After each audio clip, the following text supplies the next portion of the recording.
Bom dia, irmãos e irmãs, a paz do Senhor Jesus Cristo seja com cada um de nós. Estamos, irmãos e irmãs, iniciando mais uma escola dominical, e nesse mês de maio, hoje é o último domingo do mês de maio. É o último dia do mês que nós celebramos ainda o mês da família, né? Então, que Deus abençoe as nossas famílias, que o Senhor esteja sobre cada uma das famílias da nossa igreja e que possamos, irmãos e irmãs, sermos profetas, sermos as colunas de Deus nas nossas famílias para falarmos do amor e vivermos o Evangelho de Cristo dentro de casa. Irmãos, hoje nós vamos falar sobre o dia de Pentecostes. Há muitas datas importantes dentro do cristianismo. Nós podemos citar algumas, como, por exemplo, o dia de Páscoa, Natal, né? Entre tantas outras, e o dia de Pentecostes também é uma data importante. Porque no dia de Pentecostes, irmãos, é uma data em que é o cumprimento da promessa de Deus sobre o seu povo, quando ele derrama do seu Espírito Santo sobre o seu povo. E eu queria meditar com os irmãos hoje, né, sobre esta palavra, sobre o derramar do Espírito Santo de Deus. E hoje nós vamos ter como texto base o texto que se encontra lá em Atos dos Apóstolos, capítulo 1, versículo 8, que diz: "Mas recebereis a virtude do Espírito Santo, que há de vir sobre vós, e ser-me-eis testemunhas, tanto em Jerusalém, como em toda a Judéia e Samaria, e até aos confins da terra." Como disse, irmãos, é o cumprimento da promessa de Deus, que nesse versículo de número 8 é citado a promessa que Deus fez de vir o Espírito Santo sobre nós.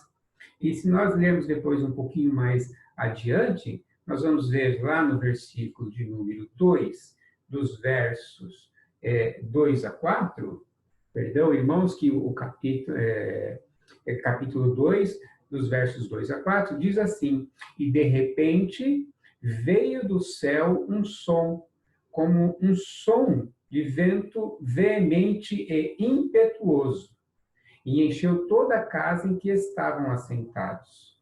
E foram vistas por eles línguas repartidas, como que de fogo, as quais pousaram sobre cada um deles, e todos foram cheios do Espírito Santo, e começaram a falar noutras línguas, conforme o Espírito Santo lhes concedia que falassem." No livro de Atos, amados irmãos, em todo o seu contexto, ele demonstra para a igreja que, por intermédio do Espírito Santo, pela ação do Espírito Santo na vida de homens de Deus, o Evangelho, então, se espalhou por toda Jerusalém, por toda a Judéia, por toda Roma, por toda Samaria e até espalhando-se por todo o mundo, não é? Então, todos esses detalhes estão no livro de Atos, Atos dos Apóstolos. Mas nós podemos perguntar, mas por que é, então, que Deus enviou o Espírito Santo?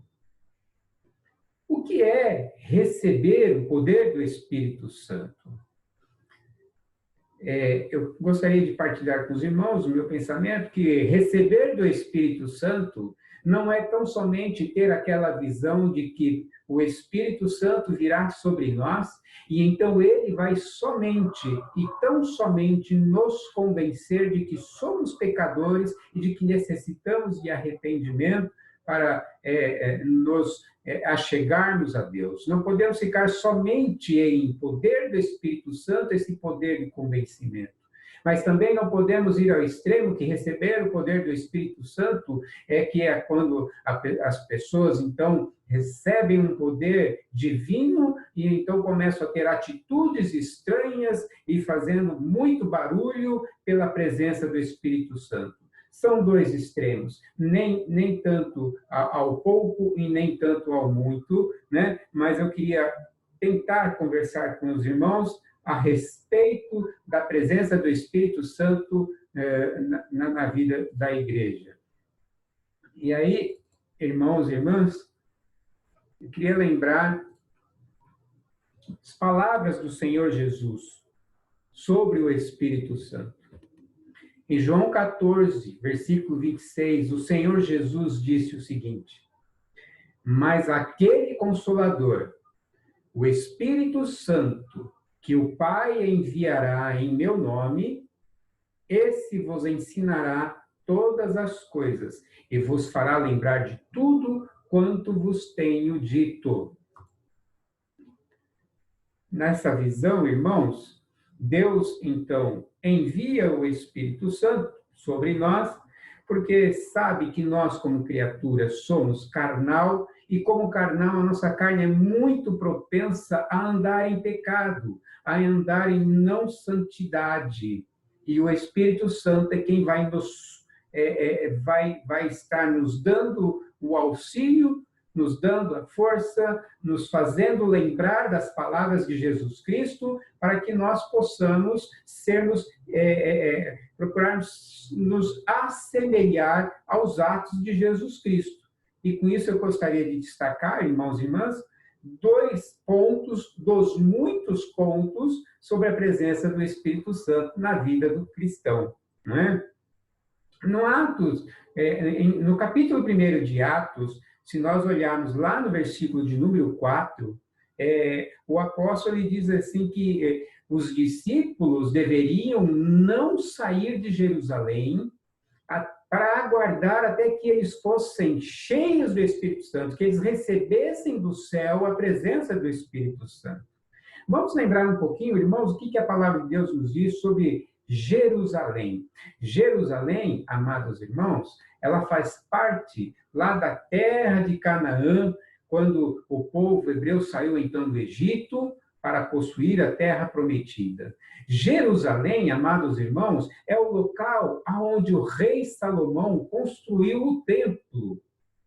E no templo que Salomão construiu, foi aonde foram colocados os utensílios, os objetos sagrados, elaborados, feitos pelo povo hebreu durante a caminhada do deserto. Então, lá no templo de Salomão estavam os utensílios sagrados, estava o candelabro, estava a arca da aliança do concerto, que sobre a arca da aliança do concerto estava lá a tábua dos 10 mandamentos, estava ali a vara de Arão, estava ali o Pentateuco, o livro, né?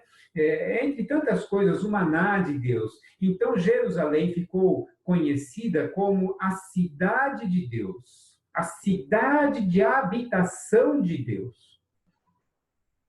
E trazendo para nós hoje o templo de habitação de Deus, somos nós. Nós somos o templo de habitação do Senhor. Então, quando nós vemos lá em Atos, capítulo 1, versículo 4, para que não venhamos a nos ausentar de Jerusalém, é que nós não venhamos a nos ausentar do Espírito Santo que habita em nós. É estarmos em constante presença do Senhor, para que o Senhor possa conversar conosco diariamente, tendo uma comunhão profunda e diária conosco. Quando o Senhor, nós recebemos ao Senhor, nós nos achegamos a Ele nos nossos pensamentos humanos, cheios de defeitos, cheios de coisas que não agradam a Deus, e Deus quer nos usar para levarmos a missão de Cristo adiante. Mas para isso nós precisamos ser renovados, precisamos ser transformados segundo a virtude do Espírito Santo que está em nós. Para isso, amados irmãos, se faz necessário que nós venhamos a ter um relacionamento constante com Deus. Nós, como templo do Senhor, precisamos estar em constante comunhão com o Senhor. Como diz o livro lá de Ezequiel, no capítulo de número 47, quando há lá uma visão de que havia um rio que corria sobre a casa, em que então Ezequiel, então ele entra nesse rio e a água, no primeiro momento, está sob seu artelho. Depois, então, se mede uma distância e então ele entra novamente e aquele rio já está nos seus joelhos. E então, num outro momento, se mede uma distância e ele entra no rio e esse rio agora está sob os seus lombos. Depois ele passa um tempo, mede de novo, ele entra novamente nesse rio e nesse rio, então, ele não pode mais ficar em pé, porque as águas já lhe encobriu. E aí, então, há uma situação em que ele só consegue ficar nesse rio se for a nado, porque ele não está mais na dependência do seu corpo, ele não está mais sob o domínio dos seus pés em terra, mas agora ele depende tão somente do movimento do rio, e ele, então, ele tem que se manter nadando para que o rio possa sustentá-lo. É mais ou menos assim, irmãos e irmãs, que é o nosso relacionamento para recebermos do Espírito Santo. À medida que o Espírito Santo vai fazendo morada em nós, pelo derramar da presença do Senhor sobre as nossas vidas, vem o Espírito Santo sobre nós, o Senhor começa a trabalhar nas nossas fraquezas, o Senhor começa a trabalhar no nosso íntimo. Por isso, para a igreja é extremamente importante esse relacionamento com Deus, diário, para que as nossas fraquezas, para que os nossos pensamentos sejam transformados pelas águas do Espírito Santo, que nós recebemos constantemente sobre as nossas vidas. E eu quero mostrar para os irmãos queridos o texto que se encontra lá em Gálatas, no capítulo de número 5, dos versos 19 a 21, quando nós nos chegamos ao Senhor, nós nos chegamos em carne e estamos com todas estas contaminações sobre as nossas vidas. E nenhuma destas obras, nenhuma dessas características podem fazer parte para que o poder do Espírito Santo possa usar a vida do cristão para levar adiante o Evangelho de Cristo. E então, à medida que nós vamos, queridos irmãos, nos aprofundando no relacionamento com o Senhor, fazendo com que a água saia dos nossos artelhos, passando pelos nossos joelhos, pelos nossos lombos, até que nós venhamos a estarmos em águas profundas com o Senhor, todas estas obras têm que ser tiradas do nosso pensamento. Não é? Diz lá Gálatas 5, 19 a 21, porque as obras da carne são manifestas, as quais são adultério, fornicação, impureza, lascívia, idolatria, feitiçaria, inimizades, porfias, emulações, iras, pelejas, dissensões, heresias, invejas, homicídios, bebedices, glutonarias e coisas semelhantes a estas. Ou seja, a lista é enorme das coisas que estão sobre as nossas vidas antes de termos um relacionamento bem aprofundado com o Senhor, acerca das quais nos declaro, como já antes vos disse, que os que cometem tais coisas não herdarão o reino de Deus, não poderão ser usados por Deus, não serão utilizados pelo poder do Espírito Santo. Todas estas qualidades têm que sair do nosso dia a dia. Não podemos ser, irmãos e irmãs, aqueles que temos impureza nos nossos lábios, falamos aquilo que queremos, nos portamos da forma como queremos. Não podemos, irmãos, termos qualquer tipo de vício, seja de bebedice, seja de jogo, qualquer tipo de vício, irmãos e irmãs, não permite uma ação total do Espírito Santo sobre a nossa vida. Há tantos crentes, irmãos, nas igrejas que ainda estão naquele processo de se aprofundar nas águas do Senhor e que se tornam difíceis de reconhecer as coisas que ele possui em sua característica para que seja tirado, para que ele possa viver a plenitude do Espírito Santo sobre a vida dele. Dissensões, é uma pessoa que vive discutindo com o mundo, é uma pessoa que vive discutindo na sua família, é uma pessoa que não concorda com nada do que se diz na igreja, é uma pessoa que diz, olha, isso daí tá certo, mas eu não concordo. Existem tantas coisas que a gente precisa tirar da nossa vida. A gente quer sempre ter o controle das nossas ações, como no caso de uma água. A gente quer sempre ter o nosso pé bem firme para que a gente tenha a condição do controle do movimento do nosso corpo. Mas em se tratando do Espírito Santo, nós precisamos, sim, tirar o controle dos nossos pés e entrarmos nas águas profundas do Senhor para vivermos a plenitude do Espírito Santo em nossa vida, para que Ele tire todas estas barreiras que nos impedem de vivermos o poder do Espírito Santo. Irmãos e irmãs, uma vez nos aprofundando nas virtudes do Espírito Santo, aí sim nós podemos cumprir o Atos 1, que seremos testemunhas do Evangelho de Cristo. Aí estamos preparados, estamos capacitados pelo poder do Espírito Santo sobre as nossas vidas para sermos testemunhas do Espírito Santo, falar do que Jesus Cristo fez e ainda faz nos dias de hoje, porque nós teremos uma experiência pessoal, uma experiência particular para falar, olha, eu era assim, eu tinha esse e esse defeito, mas pela presença do Espírito Santo, eu me permitir ser levado por ele, ser conduzido por ele, e hoje eu sou diferente. Jesus Cristo mudou a minha vida. Jesus Cristo fez de mim nova criatura. Por isso agora eu posso falar do amor de Jesus Cristo. Por isso agora eu recebo o poder do Espírito Santo sobre minha vida. Olha, irmãos e irmãs, vamos ver o que o próprio Jesus Cristo falou em relação ao Espírito Santo, né? Diz assim, Jesus Cristo lá em Lucas, no capítulo 4, do versículo 18 a 19, disse o seguinte: o Espírito do Senhor é sobre mim, pois que me ungiu para evangelizar os pobres, enviou-me a curar os quebrantados de coração, a pregar liberdade aos cativos e restauração da vista aos cegos, a pôr em liberdade os oprimidos e a anunciar o ano aceitável do Senhor.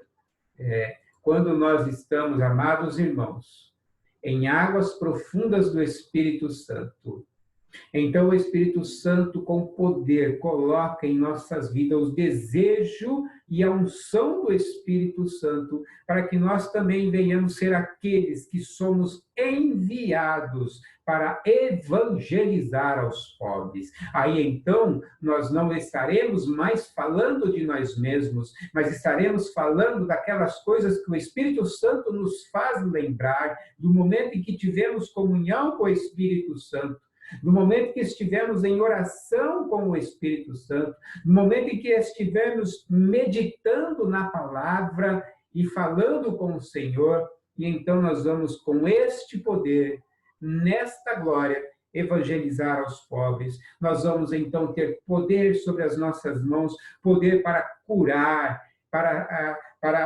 os quebrantados de coração, de chegar naquela pessoa que está deprimida e falar para ela, receba a paz de Cristo em nome de Jesus, né? E falarmos com a autoridade da palavra de Deus, a pregar liberdade aos cativos. Existem tantas pessoas ainda que estão num momento das águas em seus atelhos, nas águas de Deus sobre os seus joelhos, e que precisam escutar da restauração, da palavra de libertação do nosso Deus. E isso quem faz é o Espírito Santo, por intermédio da vida de homens e mulheres que se permitem a se aprofundar nas águas do Espírito. E é então receber sobre si esta unção do céu, para que nós venhamos a anunciar o ano aceitável de Deus e levarmos a libertação a todos aqueles que ainda se encontram em fraqueza, nos seus defeitos, que se encontram ainda presos, irmãos e irmãs, às coisas do mundo e à carnalidade. Portanto, queridos irmãos, cabe à igreja, quando, uma vez que nós aceitamos a Cristo, nos aprofundarmos constantemente num relacionamento de Deus para sermos suas testemunhas. Porque a nossa carne, ela é fraca, ela sempre vai estar militando contra as coisas do Espírito. A nossa carne quer coisas que o Espírito Santo não quer que nós venhamos a ter. A nossa carne, ela é maldosa. A nossa carne, ela é enganosa. O nosso coração é enganoso. Os nossos desejos são impuros. As nossas mentes são impuras. Os nossos lábios são desenfreados em falar coisas que não agradam a Deus. Por isso, nós necessitamos da presença e do poder do Espírito Santo sobre nós para falar: ei, pare! Pare porque você está num caminho perigoso. Pare porque não é isso que eu quero para você. O receber do Pentecoste de Deus sobre a nossa vida é receber o poder que nos liberta de todas estas coisas. E é então sermos testemunhas e nos permitirmos sermos usados por Deus para curar, para libertar, para então levar vistas aos cegos e a palavra com poder, tal qual lá no Atos, no capítulo 2, de 2 a 4, quando eles receberam como que línguas repartidas de fogo sobre eles, e eles, no poder e na unção do Espírito, falavam em outras línguas, e todos os entendiam. Irmãos, portanto, o dia de Pentecoste, para nós cristãos, é o dia em que Deus cumpre sua promessa de derramar sobre todo o povo de Deus, abundantemente, sem distinção, do seu poder. Poder para sermos aqueles que seremos, em primeiro lugar, libertados. Em primeiro lugar, sermos transformados. Mas o mais importante, somos aqueles que seremos as testemunhas de Deus no nosso bairro, no nosso estado e aonde quer que estejamos, levando a palavra de Deus, palavra de libertação, palavra de transformação, palavra que cura e palavra que traz salvação a todo aquele que crê e acredita no nome de Jesus Cristo. Esse é o cumprimento da promessa de Deus sobre o seu povo, né? De sermos aqueles que levam a palavra de Deus. São duas das razões que nós poderíamos falar, entre tantas outras razões da presença do Espírito Santo na vida da igreja. É fundamental. Com isso eu quero orar com você, meu querido. Deus amado, Deus eterno, somente na unção do teu poder, Senhor, é que nós temos a ousadia de falarmos no nome de Jesus Cristo e, por intermédio dessa nossa ousadia, Senhor, o Senhor fazer a obra que está no teu coração. Aviva, Deus, a sua igreja. Desperta a todos que dormem. Desperta a todos que estão acomodados, para que possam experimentar águas mais profundas com o Senhor, a fim de viver a plenitude do teu evangelho, Pai. Em nome de Jesus é que eu oro, Senhor. Amém. Amém, amados? Feliz dias do Pentecostes para todos nós, em nome de Jesus. Amém. E tenham todos um bom domingo.